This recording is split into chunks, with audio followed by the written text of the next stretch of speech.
शिव महापुराण कथा अध्याय 7। हर हर महादेव, जय भोलेनाथ। आप सभी का दिन शुभ और मंगलमय हो। हम सभी पर भगवान भोलेनाथ की कृपा सदा सर्वदा बनी रहे, इसी मंगल कामना के साथ सुनिए शिव महापुराण में आगे का अध्याय, जिसमें दक्ष प्रजापति के यज्ञशाला देवी सती का आना और पिता दक्ष द्वारा आयोजित यज्ञ में अपने पति भगवान शिव का अपमान सहन न कर पाने के कारण स्वयं को हवन कुंड में समर्पित कर देने का वर्णन किया गया है। ब्रह्मा जी बोले, हे नारद, दक्ष कन्या देवी सती उस स्थान पर गई जहां महान यज्ञोत्सव चल रहा था, जहां देवता, असुर और मुनि, साधु संत अग्नि में मंत्रोच्चारण के साथ आहुतियां डाल रहे थे। सती ने अपने पिता के घर में अनेक आश्चर्यजनक बहुमूल्य वस्तुएं देखीं। अनेक मनोहारी और उत्तम आभा से परिपूर्ण धन धान्य से युक्त दक्ष का भवन अनोखी शोभा पा रहा था। देवी सती नंदी से उतरकर अकेली ही यज्ञशाला के अंदर चली गई। सती को वहां आया देखकर उनकी माता और बहिनें बहुत प्रसन्न हुईं और देवी सती का खूब आदर सत्कार करने लगी।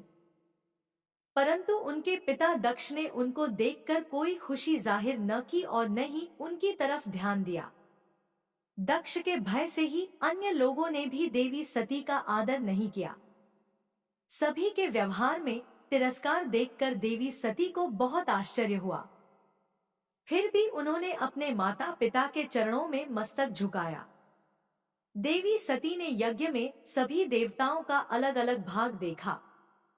जब सती को अपने पति भगवान शिव का भाग वहां दिखाई नहीं दिया तो उन्हें बहुत क्रोध आया। अपमानित होने के कारण देवी सती दक्ष को गर्जना करते हुए बोली, है प्रजापति, आपने परम मंगलकारी भगवान शिव को इस यज्ञ में क्यों नहीं बुलाया, जिनकी उपस्थिति से ही सारा जगत पवित्र हो जाता है। भगवान शिव यज्ञवेत्ताओं में श्रेष्ठ हैं, वे ही यज्ञ के अंग हैं, वे ही यजमान हैं। जब सब कुछ वे ही हैं, तो उनके बिना इस महायज्ञ की सिद्धि कैसे हो सकती है। उनके बिना तो यह यज्ञ अपवित्र माना जाता है। आपने भगवान शिव को सामान्य समझकर उनका घोर अनादर किया है। शायद आपकी बुद्धि भ्रष्ट होने के कारण ही ऐसा हुआ है। मुझे तो यह समझ में नहीं आ रहा है कि बिना भगवान शिव के आए ये विष्णु और ब्रह्मा सहित सभी ऋषि मुनि इस यज्ञ में कैसे आ गए। तब देवी सती मेरे सम्मुख खड़ी हुई और विष्णु सहित सभी उपस्थित देवताओं व ऋषियों और मुनियों को डांटने लगी और उन्हें बहुत फटकारा। ब्रह्मा जी बोले, हे मुनिश्रेष्ठ नारद, क्रोध से भरी देवी जगदम्बा ने अत्यंत दुखी मन से हम सभी देवता और मुनियों को बहुत सी बातें सुनाई। देवी सती की बातें सुनकर कोई भी कुछ नहीं बोला, परंतु उनके पिता दक्ष उनके वचनों से बहुत अधिक क्रोधित हो गए और इस प्रकार बोले। दक्ष ने कहा, हे पुत्री सती, तुम्हारे इस प्रकार के वचनों से क्या लाभ होगा। तुम बिना बात के सभी का अपमान कर रही हो। वैसे भी मैंने तुम्हें यहाँ आने का कोई निमंत्रण नहीं दिया था, तो तुम क्यों चली आई। तुम यहाँ खड़ी रहो या वापस चली जाओ, तुम्हारी इच्छा है। वैसे भी यहाँ उपस्थित सभी देवता और ऋषि मुनि यह जानते हैं कि तुम्हारे पति शिव अमंगलकारी हैं। उन्हें वेदों से बहिष्कृत किया गया है, क्योंकि वे भूतों, प्रेतों तथा पिशाचों के स्वामी हैं। उन्होंने बहुत बुरा वेश धारण किया है, इसलिए मैंने रुद्र को इस महायज्ञ में नहीं बुलाया है। मैंने बिना सोचे समझे ब्रह्मा जी के कहने पर तुम्हारा विवाह उनसे कर दिया, नहीं तो शिव इस योग्य नहीं है कि उनसे किसी भी प्रकार से कोई संबंध बनाया जाए। अब तुम आ ही गई हो तो स्थान ग्रहण कर लो, आगे तुम्हारी जैसी इच्छा, हमारा कोई आग्रह नहीं है। दक्ष की ये बातें सुनकर उनकी दुहिता सती ने अपने पति की बुराई करने वाले अपने पिता को देखा तो उनके मन में रोष बढ़ गया, वे क्रोध से भर गईं। तब वे मन में ही विचार करने लगी कि अब मैं शिवजी के सामने कैसे जाऊंगी। यदि किसी तरह उनके पास चली भी गई तो उनके द्वारा यज्ञ का समाचार पूछने पर क्या कहूंगी। यह सब सोचकर वे अपने पिता दक्ष से बोली, जो त्रिलोकीनाथ करुणानिधान महादेव जी की निंदा करता अथवा सुनता है वह हमेशा के लिए नरक में जाता है। अर्थात जब तक सूर्य और चंद्रमा का अस्तित्व है उसे नरक भोगना पड़ता है। इस प्रकार देवी सती को वहां आने पर बहुत पश्चाताप हो रहा था। अपने पति भगवान शिव की अवहेलना को वह सहन नहीं कर पा रही थी। तब वे अपने पिता दक्ष सहित अन्य देवताओं से कहने लगी। देवी सती बोली, तुम सभी भगवान शिव के निंदक हो। तुमने उनकी अवहेलना होते देखकर प्रभु शिव का अपमान किया है। इस पाप का फल तुम सभी को अवश्य भोगना पड़ेगा।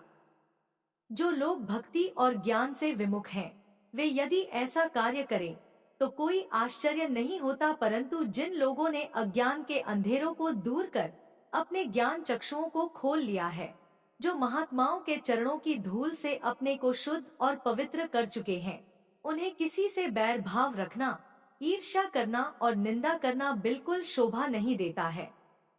भगवान के श्री चरणों का ध्यान करते हुए उनका 2 अक्षर का नाम शिव का उच्चारण करने से ही सारे पाप धुल जाते हैं।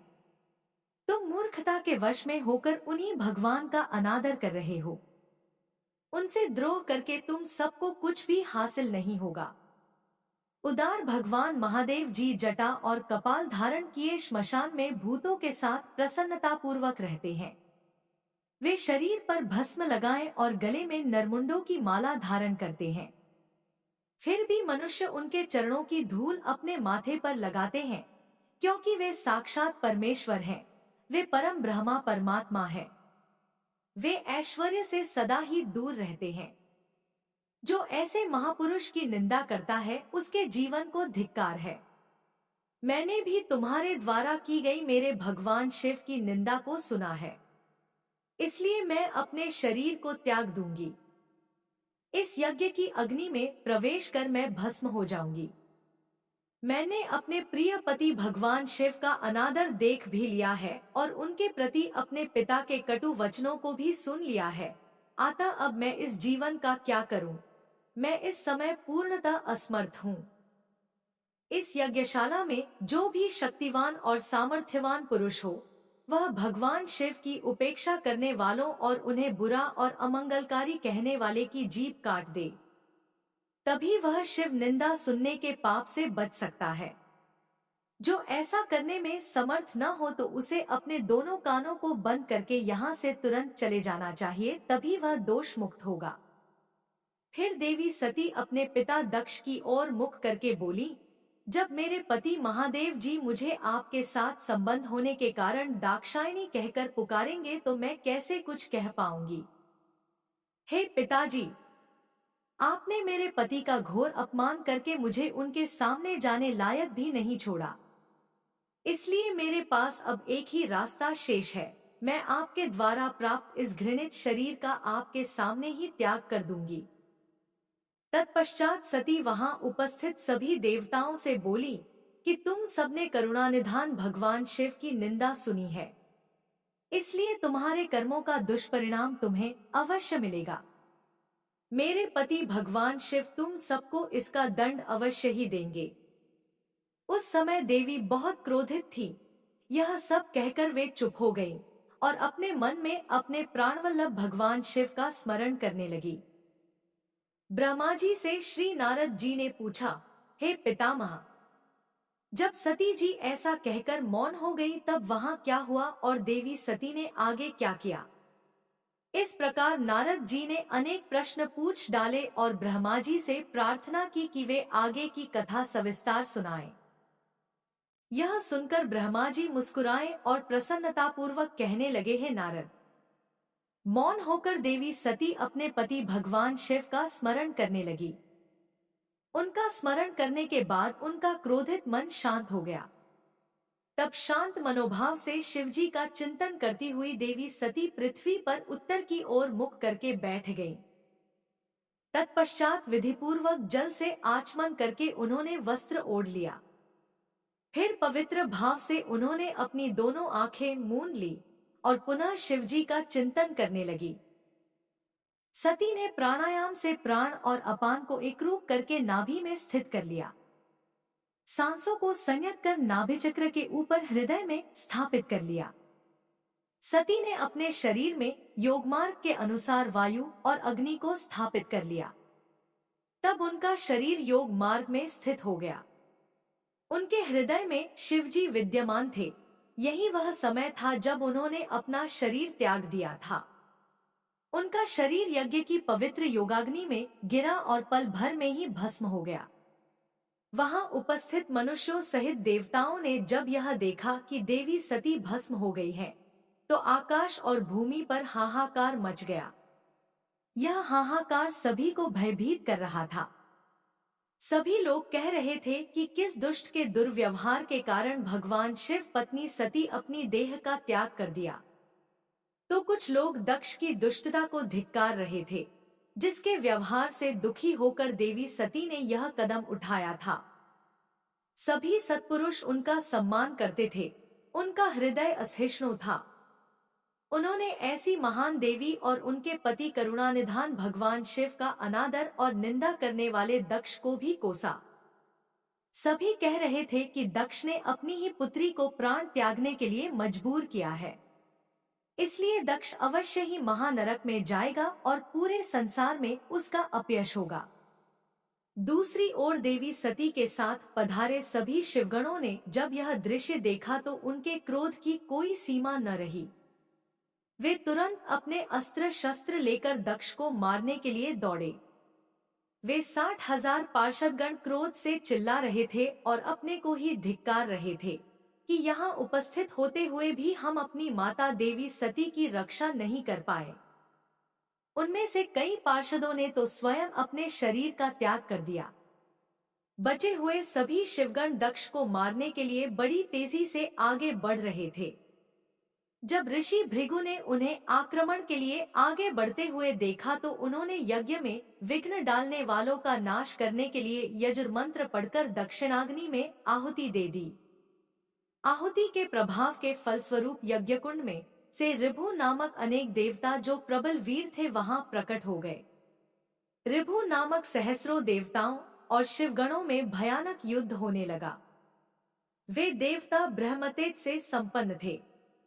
उन्होंने शिवगणों को मारकर तुरंत भगा दिया।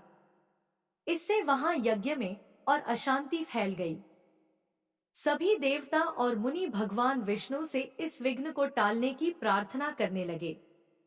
देवी सती का भस्म हो जाना और भगवान शिव के गणों को मारकर वहां से भगाए जाने का परिणाम सोचकर सभी देवता और ऋषि विचलित थे।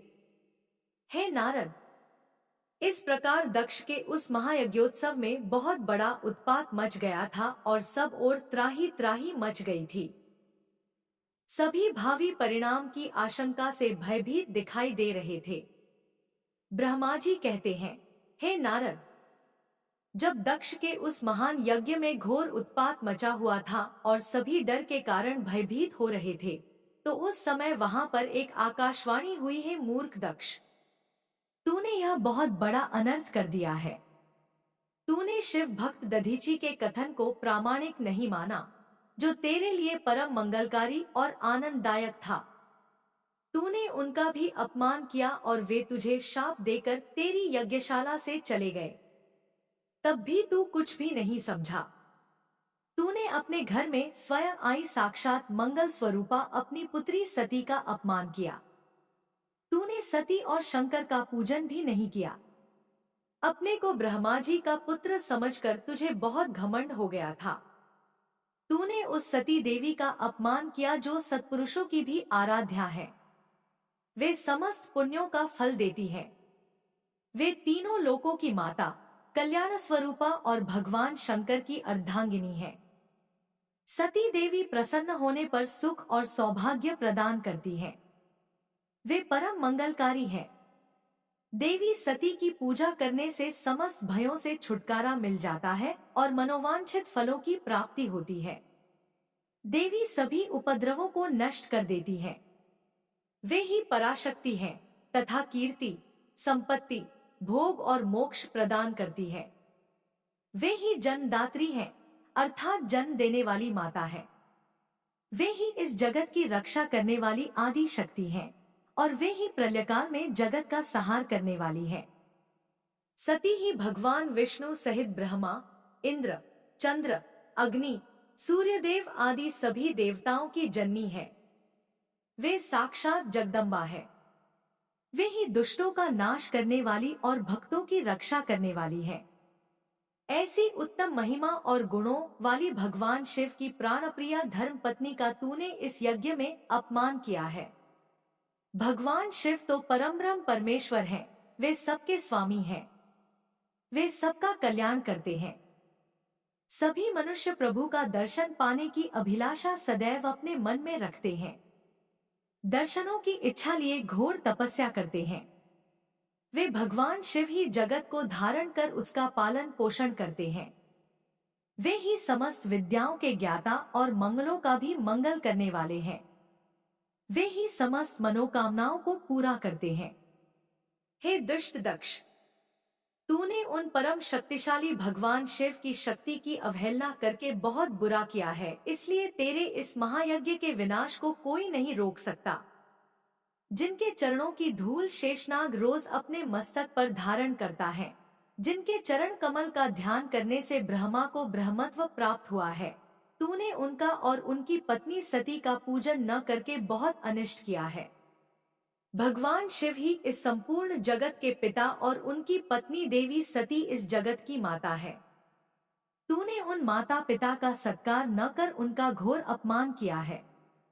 अब तेरा कल्याण कैसे हो सकता है? तूने स्वयं दुर्भाग्य से अपना नाता जोड़ लिया है। तूने देवी सती और भगवान शिव की भक्तिभाव से आराधना नहीं की। तेरी यह सोच ही कि कल्याणकारी शिव का पूजन किए बिना भी मैं कल्याण का भागी हो सकता हूँ, तुझे ले डूबी है। तेरा सारा घमंड नष्ट हो जाएगा। यहाँ बैठा कोई भी देवता शिवजी के विरुद्ध होकर तेरी सहायता नहीं कर पाएगा। यदि करना भी चाहेगा तो स्वयं भी नष्ट हो जाएगा। अब तेरा अमंगल निश्चित है। सभी देवता और मुनिगण यज्ञ मंडप को छोड़कर तुरंत यहाँ से अपने अपने धाम को चले जाएं, अन्यथा सबका नाश हो जाएगा। इस प्रकार यज्ञशाला में उपस्थित सभी लोगों को चेतावनी देकर वह आकाशवाणी मौन हो गई। आगे ब्रह्मा जी कहते हैं, नारद, उस आकाशवाणी को सुनकर सभी देवता और मुनि आश्चर्य से इधर उधर देखने लगे। उनके मुंह से एक भी शब्द नहीं निकला। वे अत्यंत भयभीत हो गए। उधर भृगु के मंत्रों से उत्पन्न गणों द्वारा भगाए गए शिवगण जो कि नष्ट होने से बच गए थे, शिवजी की शरण में चले गए। वहां पहुंचकर उन्होंने प्रभु को हाथ जोड़कर प्रणाम किया और वहां यज्ञ में जो कुछ भी हुआ था, सती के शरीर त्यागने का सारा वृत्तांत उन्हें सुनाया। शिवगण बोले, हे महेश्वर, दक्ष बड़ा ही दुरात्मा और घमंडी है। उसने माता सती का बहुत अपमान किया। वहां उपस्थित देवताओं ने भी उनका आदर सत्कार नहीं किया। उस घमंडी दक्ष ने यज्ञ में आपका भाग भी नहीं दिया। हे प्रभु, दक्ष ने आपके प्रति बुरे शब्द कहे। आपके विषय में ऐसी बातें सुनकर माता क्रोधित हो गई और उन्होंने पिता की बहुत निंदा की। जब दक्ष ने उनका भी अपमान किया तो वे शांत होकर सोचने लगी। फिर उन्होंने वहां उपस्थित सभी देवताओं और मुनियों को फटकारा जिन्होंने आपका अनादर किया था। उन्होंने कहा कि शिवजी की निंदा सुनकर मैं जीवित नहीं रह सकती। यह कहकर उन्होंने योगाग्नि में जलकर अपना शरीर भस्म कर दिया। यह देखकर बहुत से पार्षदों ने माता के साथ ही अपने शरीर की आहुति दे दी। तब हम सब शिवगण उस यज्ञ को विध्वंस करने के लिए तेजी से आगे बढ़े, परंतु भृगु ऋषि ने मंत्रों द्वारा गणों को उत्पन्न कर हम पर आक्रमण कर दिया। हम में से बहुत से गणों को उन भृगु के गणों ने मार डाला। तब वहां आकाशवाणी हुई जिसने कहा कि हे दक्ष, तुम्हारा अंत अब निश्चित है तथा जो भी देवता एवं मुनि तुम्हारा साथ देंगे वे भी पाप के भागी बनकर मृत्यु को प्राप्त होंगे। यह सुनकर सभी उपस्थित लोग वहां से चले गए और हम यहाँ आपको इस विषय में बताने के लिए आपके पास चले आए। हे कल्याणकारी भगवान शिव, आप उस महादुष्ट अधर्मी दक्ष को उसके अपराध का कठोर दंड अवश्य दें। यह कहकर सभी गण चुप हो गए। ब्रह्मा जी बोले, हे नारद, अपने पार्षदों की बातें सुनकर भगवान शिव ने उस यज्ञ की सारी बातें और जानकारी जानने के लिए तुम्हारा स्मरण किया। उनके स्मरण करते ही तुम वहां जा पहुंचे और भक्तिभाव से नमस्कार करके चुपचाप खड़े हो गए। तब महादेव जी ने तुमसे दक्ष के यज्ञ के विषय में पूछा। तब तुमने उत्तम भाव से उस यज्ञशाला में जो जो हुआ था वह सब वृत्तांत उन्हें सुना दिया। सारी बातों से अवगत होते ही भगवान शिव अत्यंत क्रोधित हो गए। पराक्रमी शंकर के क्रोध का कोई अंत न रहा। तब लोक संहारी शंकर ने अपनी जटा का एक बाल उखाड़कर उसे कैलाश पर्वत पर दे मारा। जैसे ही वह बाल जमीन पर गिरा उसके 2 टुकड़े हो गए। उस समय वहां बहुत भयंकर गर्जना हुई। बाल के प्रथम भाग से महापराक्रमी महाबली वीरभद्र प्रकट हुए, जो समस्त शिवगणों में शिरोमणि है। उनका शरीर बहुत बड़ा और विशाल था। उनकी 1000 भुजाएं थी। उस जटा के दूसरे भाग से अत्यंत भयंकर और करोड़ों भूतों से घिरी हुई महाकाली उत्पन्न हुई। उस समय रुद्रदेव के क्रोध पूर्वक सांस लेने से 100 प्रकार के ज्वर और अनेक प्रकार के रोग पैदा हो गए। वे सभी शरीरधारी, क्रूर और भयंकर थे। वे अग्नि के समान तेज से प्रज्वलित थे। तब वीरभद्र और महाकाली ने दोनों हाथ जोड़कर भगवान शिव को प्रणाम किया। वीरभद्र बोले, हे महारुद्र, आपने सोम, सूर्य और अग्नि को अपने तीनों नेत्रों में धारण किया है। हे प्रभु, कृपा कर मुझे आज्ञा दीजिए कि मुझे क्या कार्य करना है। क्या मुझे पृथ्वी के सभी समुद्रों को एक क्षण में सुखाना है या संपूर्ण पर्वतों को पीसकर पल भर में ही मसलकर चूर्ण बनाना है? हे प्रभु, मैं इस ब्रह्मांड को भस्म कर दूं या मुनियों को जला दूं? भगवान, आपका आदेश पाकर मैं समस्त लोकों में उलट पुलट कर सकता हूँ। आपके इशारा करने से ही मैं जगत के समस्त प्राणियों का विनाश कर सकता हूँ। आपकी आज्ञा पाकर मैं इस संसार में सभी कार्यों को कर सकता हूँ। हे प्रभु, मेरे समान पराक्रमी न तो कोई हुआ है और न ही होगा। भगवान, आपकी आज्ञा से हर कार्य सिद्ध हो सकता है। मुझे ये सभी शक्तियाँ आपकी ही कृपा से प्राप्त हुई है। बिना आपकी आज्ञा के एक तिनका भी नहीं हिल सकता है। हे करुणा निधान, मैं आपके चरणों में प्रणाम करता हूँ। आप अपने कार्य की सिद्धि की जिम्मेदारी मुझे सौंपिए। मैं उसे पूर्ण करने का पूरा प्रयास करूंगा। हे प्रभु, आपके चरणों का मैं हर समय चिंतन करता रहता हूँ। आपकी भक्ति परम उत्तम है। आप बिना कहे ही अपने भक्तों की समस्त इच्छाओं को पूरा करके उन्हें मनोवांछित और अभीष्ट फल प्रदान करते हैं। आप भक्तवत्सल हैं। भगवान, मुझे कार्य करने का आदेश दे तथा साथ ही उस कार्य की सफलता का भी आशीर्वाद दे। ब्रह्मा जी बोले, हे मुनिश्रेष्ठ, वीरभद्र के ये वचन सुनकर शिवजी को बहुत संतोष हुआ तथा उन्होंने वीरभद्र को अपना आशीर्वाद प्रदान किया। भगवान शिव बोले, पार्षदों में श्रेष्ठ वीरभद्र तुम्हारी जय हो। ब्रह्मा जी का पुत्र दक्ष बड़ा ही दुष्ट है, उसे अपने आप पर बहुत घमंड है। इस समय वह एक बहुत बड़ा यज्ञ कर रहा है। उसने उस यज्ञ में मेरा बहुत अपमान किया है। मेरी पत्नी ने मेरा अपमान होता हुआ देखकर उसी यज्ञ की अग्नि में अपने शरीर को भस्म कर दिया है। अब तुम सपरिवार उस यज्ञ में जाओ। वहां यज्ञशाला में जाकर तुम उस यज्ञ को विनष्ट कर दो। यदि देवता, गंधर्व अथवा कोई अन्य तुम्हारा सामना करे और तुम्हें ललकारे तो तुम उसे वहीं भस्म कर देना। दधीची की दी हुई चेतावनी के बाद भी जो देवतागण वहां यज्ञ में मौजूद हैं, तुम उन्हें भी भस्म कर देना, क्योंकि वे सभी मुझसे बैर रखते हैं। तुम उन सभी को बंधु बांधवों सहित जलाकर भस्म कर देना।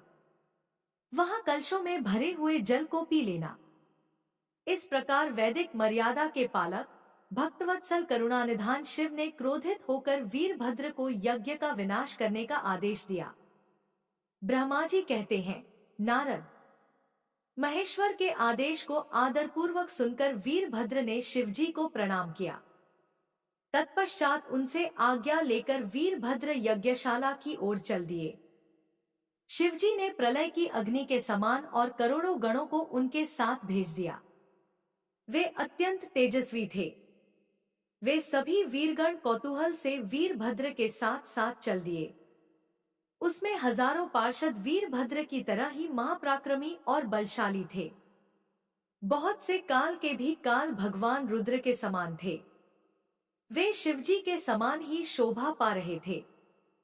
तत्पश्चात वीरभद्र शिवजी जैसा वेश धारण कर ऐसे रथ पर चढ़कर चले जो 400 हाथ लंबा था, और इस रथ को 10,000 शेर खींच रहे थे और बहुत से हाथी, शार्दूल, मगर, मत्स्य उस रथ की रक्षा के लिए आगे आगे चल रहे थे।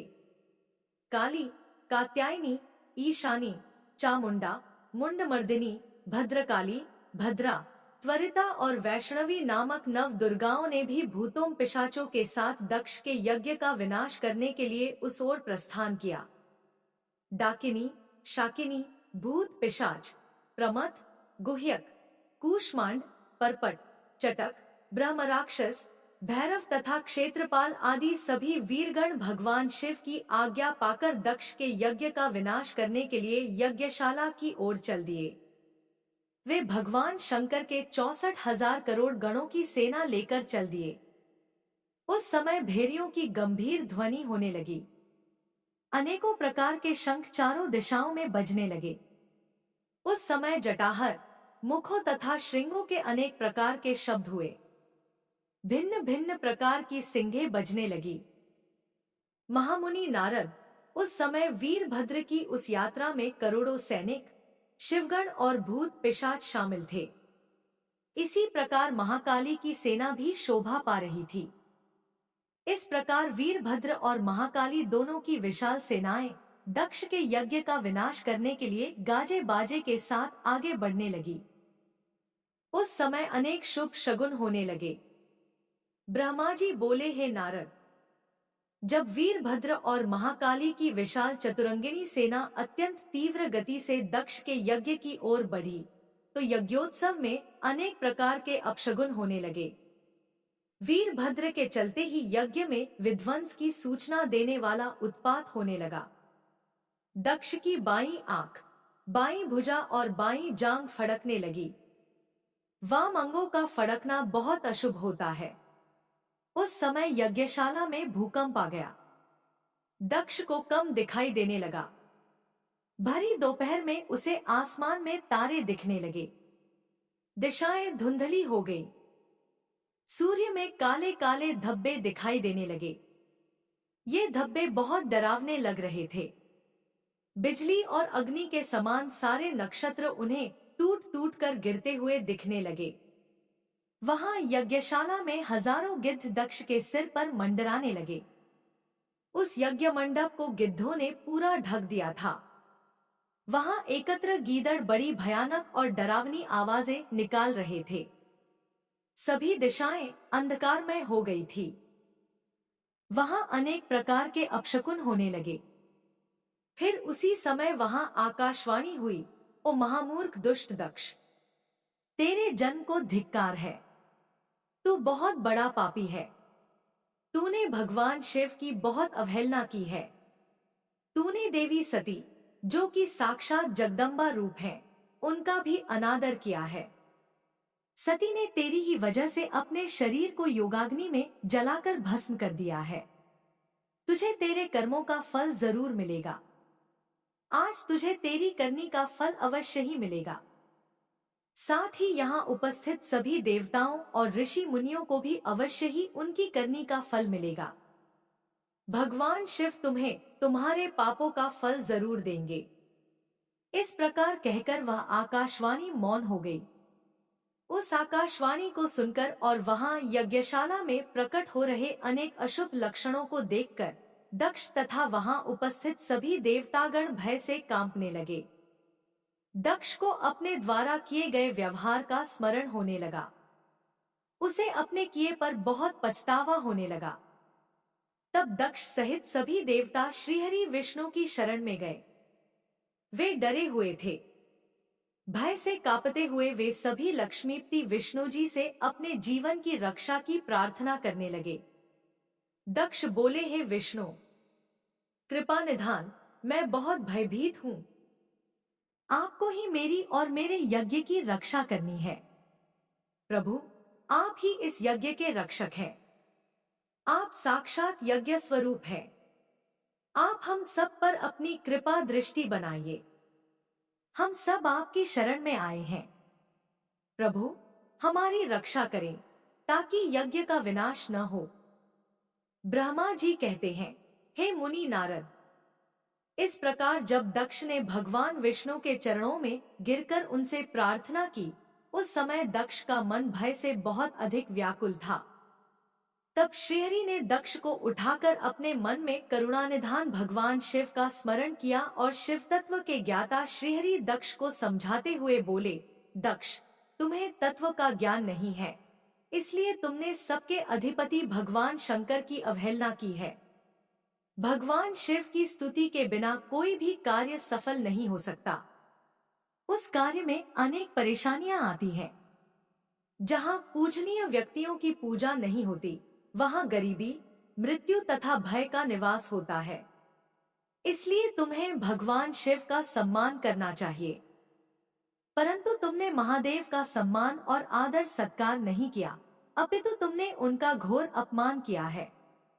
इसी के कारण तुम्हारे ऊपर घोर संकट के बादल मंडरा रहे हैं। मैं तुम पर छाए इस संकट से तुम्हें उभारने में पूर्णतः असमर्थ हूँ। ब्रह्मा जी कहते हैं, नारद, भगवान विष्णु का वचन सुनकर दक्ष सोच में डूब गया। उसके चेहरे का रंग उड़ गया और वे घोर चिंता में पड़ गए। तभी भगवान शिव द्वारा भेजे गए गणों सहित वीरभद्र और महाकाली का उनकी सेनाओं सहित उस यज्ञशाला में प्रवेश हुआ। वे सभी महान पराक्रमी थे। उनकी गणना करना असंभव था। उनके सिंहनाद से सारी दिशाएं गूंज रही थी। पूरे आसमान में धूल और अंधकार के बादल छाए हुए थे।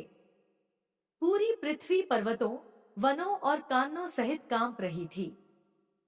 समुद्रों में ज्वार भाटा उठ रहा था। उस विशालकाय सेना को देखकर समस्त देवता आश्चर्यचकित थे।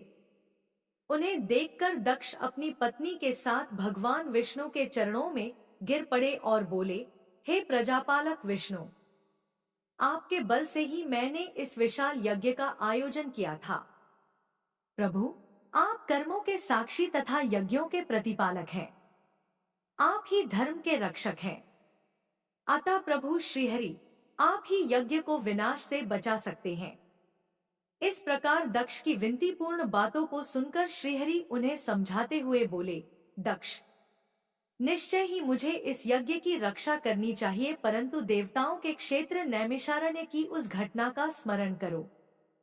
इस यज्ञ के आयोजन में क्या तुम उस घटना को भूल गए हो?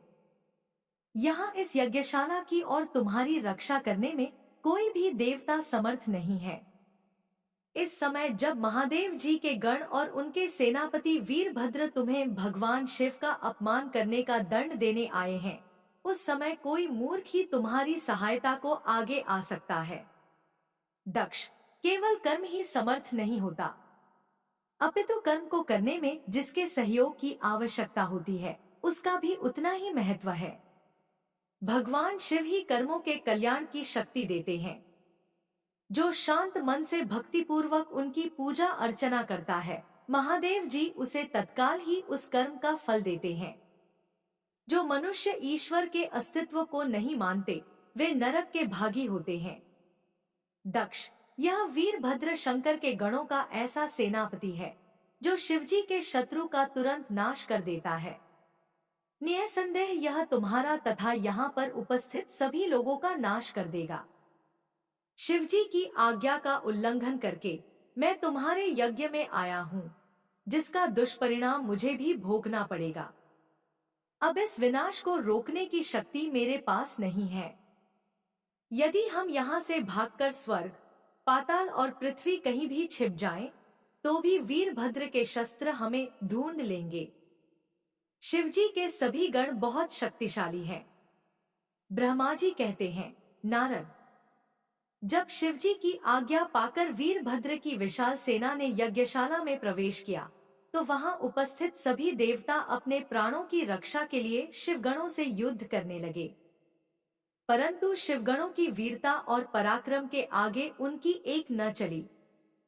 सारे देवता पराजित होकर वहां से भागने लगे। तब इंद्र आदि लोकपाल युद्ध के लिए आगे आए। उन्होंने गुरुदेव बृहस्पति जी को नमस्कार कर उनसे विजय के विषय में पूछा। उन्होंने कहा, हे गुरुदेव बृहस्पति, हम यह जानना चाहते हैं कि हमारी विजय कैसे होगी। उनकी यह बात सुनकर बृहस्पति जी बोले, हे इंद्र, समस्त कर्मों का फल देने वाले तो ईश्वर हैं। सभी को अपनी करनी का फल अवश्य भुगतना पड़ता है। जो ईश्वर के अस्तित्व को जानकर और समझकर उनकी शरण में आकर अच्छे कर्म करता है, उसी को उसके सत्कर्मों का फल मिलता है। परंतु जो ईश्वर की आज्ञा के विरुद्ध कार्य करता है, वह ईश्वर द्रोही कहलाता है और उसे किसी भी अच्छे फल की प्राप्ति नहीं होती। उन परम पुण्य भगवान शिव के स्वरूप को जानना अत्यंत कठिन है। वे सिर्फ अपने भक्तों के ही अधीन हैं। इसलिए उन्हें भक्तवत्सल भी कहा जाता है। भक्ति और ईश्वर सत्ता में विश्वास न रखने वाले मनुष्य वेदों का 10,000 बार भी अध्ययन कर ले, तो भी भगवान शिव के स्वरूप को भली भांति नहीं जान पाएंगे। भगवान शिव के शांत, निर्विकार एवं उत्तम दृष्टि से ध्यान करने एवं उनकी उपासना करने से ही शिव तत्व की प्राप्ति होती है। तुम उन करुणानिधान भगवान महेश्वर की अवहेलना करने वाले उस मूर्ख दक्ष के निमंत्रण पर यहाँ इस यज्ञ में भाग लेने आ गए हो। भगवान शिव की पत्नी देवी सती का भी इस यज्ञ में घोर अपमान हुआ है। उन्होंने इसी यज्ञ में अपने प्राणों की आहुति दे दी है। इसी कारण भगवान शंकर ने रुष्ट होकर इस यज्ञ विध्वंस करने के लिए वीरभद्र के नेतृत्व में अपने शिवगणों को भेजा है। अब इस यज्ञ के विनाश को रोक पाना किसी के भी वश में नहीं है। अब चाहकर भी तुम लोग कुछ नहीं कर सकते। बृहस्पति जी के ये वचन सुनकर इंद्र सहित अन्य देवता चिंता में पड़ गए। सभी वीरभद्र और अन्य शिवगण उनके निकट पहुंच गए। वहां वीरभद्र ने उन सभी को बहुत डांटा और फटकारा। गुस्से से वीरभद्र ने इंद्र सहित सभी देवताओं पर अपने तीखे बाणों से प्रहार करना शुरू कर दिया। बाणों से घायल हुए सभी देवताओं में हाहाकार मच गया और वे अपने प्राणों की रक्षा के लिए यज्ञ मंडप से भाग खड़े हुए। यह देखकर वहां उपस्थित सभी ऋषि मुनि भयभीत होकर श्रीहरि के सम्मुख प्राण रक्षा के लिए प्रार्थना करने लगे। तब मैं और विष्णु जी वीरभद्र से युद्ध करने के लिए उनके पास गए। हमें देखकर वीरभद्र, जो पहले से ही क्रोधित थे, हमें डांटने लगे। उनके कठोर वचनों को सुनकर विष्णु जी मुस्कुराते हुए बोले, हे शिव भक्त वीरभद्र, मैं भी भगवान शिव का ही भक्त हूँ। उनमें मेरी अपार श्रद्धा है। मैं उन्हीं का सेवक हूँ। परंतु दक्ष अज्ञानी और मूर्ख है। यह सिर्फ कर्म कांडों में ही विश्वास रखता है। जिस प्रकार महेश्वर भगवान अपने भक्तों के ही अधीन है, उसी प्रकार मैं भी अपने भक्तों के ही अधीन हूँ। दक्ष मेरा अनन्य भक्त है। उसकी बारंबार प्रार्थना पर मुझे इस यज्ञ में उपस्थित होना पड़ा। हे वीरभद्र, तुम रुद्रदेव के रौद्र रूप अर्थात क्रोध से उत्पन्न हुए हो। तुम्हें भगवान शंकर ने इस यज्ञ का विनाश करने के लिए यहाँ भेजा है। उनकी आज्ञा तुम्हारे लिए शिरोधार्य है। मैं इस यज्ञ का रक्षक हूँ, अतः इसे बचाना मेरा पहला कर्तव्य है। इसलिए तुम भी अपना कर्तव्य निभाओ और मैं भी अपना कर्तव्य निभाता हूँ। हम दोनों को ही अपने उत्तरदायित्व की रक्षा के लिए आपस में युद्ध करना पड़ेगा। भगवान विष्णु के ये वचन सुनकर वीरभद्र हंसकर बोला, आप मेरे परमेश्वर भगवान शिव के भक्त हैं। यह जानकर मुझे बहुत प्रसन्नता हुई। भगवान, मैं आपको नमस्कार करता हूँ। आप मेरे लिए भगवान शिव के समान ही पूजनीय हैं। मैं आपका आदर करता हूँ, परंतु शिव आज्ञा के अनुसार मुझे इस यज्ञ का विनाश करना है। यह मेरा कर्तव्य है। यज्ञ का रक्षक होने के नाते इसे बचाना आपका उत्तरदायित्व है। अतः हम दोनों को ही अपना अपना कार्य करना है। तब श्रीहरि और वीरभद्र दोनों ही युद्ध के लिए तैयार हो गए। तत्पश्चात दोनों में घोर युद्ध हुआ। अंत में वीरभद्र ने भगवान विष्णु के सुदर्शन चक्र को जड़ कर दिया। उनके धनुष के 3 टुकड़े कर दिए। वीरभद्र विष्णु जी पर भारी पड़ रहे थे। तब उन्होंने वहां से अंतर्ध्यान होने का विचार किया। सभी देवता और ऋषिगण यह समझ चुके थे कि यह जो कुछ हो रहा है वह देवी सती के प्रति अन्याय और शिवजी के अपमान का ही परिणाम है। इस संकट की घड़ी में कोई भी उनकी रक्षा नहीं कर सकता। तब वे देवता और ऋषिगण शिवजी का स्मरण करते हुए अपने अपने लोक को चले गए। मैं भी दुखी मन से अपने सत्यलोक को चला आया। उस यज्ञस्थल पर बहुत उपद्रव हुआ। वीरभद्र और महाकाली ने अनेकों मुनियों एवं देवताओं को प्रताड़ित करके उनका वध कर दिया। भृगु, पूषा और भग नामक देवताओं को उनकी करनी का फल देते हुए उन्हें पृथ्वी पर फेंक दिया। हे नारद, यज्ञशाला में उपस्थित सभी देवताओं को डराकर और मारकर वीरभद्र ने वहां से भगा दिया और जो बाकी बचे उन्हें भी मार डाला। तब उन्होंने यज्ञ के आयोजक दक्ष को, जो कि भय के मारे अंतर्वेदी में छिपा था, उसे बलपूर्वक पकड़ लिया। वीरभद्र ने दक्ष के शरीर पर अनेकों वार किए। वे दक्ष का सिर तलवार से काटने लगे, परंतु दक्ष के योग के प्रभाव से वह सिर काटने में असफल रहे। वीरभद्र ने दक्ष की छाती पर पैर रखकर दोनों हाथों से उसकी गर्दन मरोड़कर तोड़ दी। तत्पश्चात दक्ष के सिर को वीरभद्र ने अग्निकुंड में डाल दिया। उस महान यज्ञ का संपूर्ण विनाश करने के उपरांत वीरभद्र और सभी गण जीत की खुशी के साथ कैलाश पर्वत पर चले गए और शिवजी को अपनी विजय की सूचना दी।